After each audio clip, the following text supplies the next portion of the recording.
All right, turning back to weather, meteorologist Colin Campbell's back here with us. Man, I mean, Saturday was beautiful and mostly beautiful today. And now we see that rain on the radar. Yes. Some areas just seeing the clouds, Emerald, but other areas, especially north of I-4, you guys have had some storms across your area. So here's the main front driving in that moisture to our region. Some of those storms bringing thunder and lightning, especially as you move north and east. However, here closer to home, not everybody's seeing the rain, right? We're not all that lucky. We could use the rain.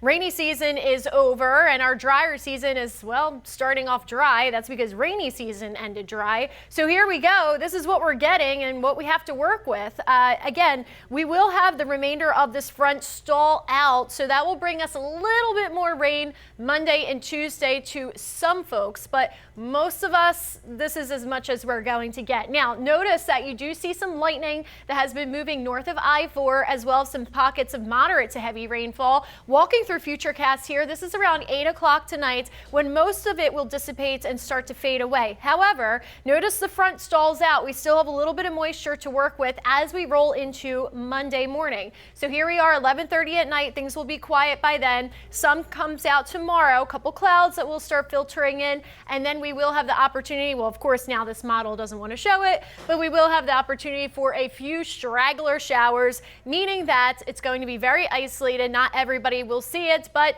don't expect your day to be completely dry. You still have that chance for rain, even though it's a low chance. So here it paints a better picture. Again, that front stalls out, so areas not seeing the rain for today, like Manatee and Sarasota County, as well as Hardy, DeSoto County, you guys will have a better chance for tomorrow. Not a guarantee, but again, a few scattered showers, not out of the question. Tuesday too, as that front kind of just lingers across the area. Here's a better way to look at it. So again, this is measuring how much moisture we have in our atmosphere, and you can see for the southern end of the peninsula, we have most of that moisture that will be trapped below that front. Those are the areas that could see the rain as we move into tomorrow. This is tomorrow at 5 p.m. Moving forward into Tuesday, this is 9 o'clock. Again, still have enough moisture to work with.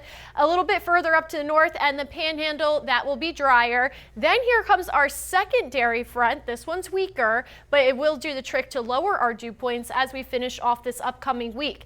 Then after that, we have, you guessed it, another front that will be approaching our area. Now this one is the one that we really want to keep our eye out for, because this could work as a blocking shield for anything that's trying to stir up in the tropics. All right, so getting into our temperatures across Hillsborough and Pinellas County, generally we are in the lower 70s, a little bit cooler for areas that saw rain recently. Port Richey's at 70 degrees solid right now, while places like Riverview sitting at 77. As we enter into tonight, 72 for that overnight low. Moving into tomorrow, temperatures will warm up to pretty much how they have felt the last couple days, mid to upper 80s. Tropical update. So here's that area that has a 70% chance, high probability of developing into a tropical system. This will likely be Melissa. But again, the models are not in a great agreement right now. You can see here's the spaghetti models, and look at this. Does a little bit of a loop-de-loop.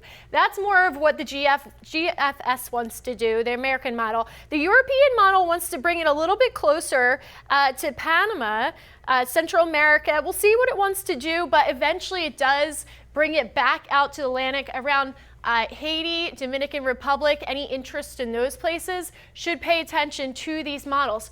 First of all, we got to get some circulation on this thing. It's getting there. It's slowly drifting into the Caribbean as we speak. 7-day forecast here. We're going to keep our eye for that system next week ahead of Halloween. Until then, we have a series of fronts on the way. One of them moving through our area now, another one for midweek that will bring some cooler air, and then another one by next weekend, and that's one we want to watch to see what the steering flow is for any tropical system that tries to develop in the Caribbean.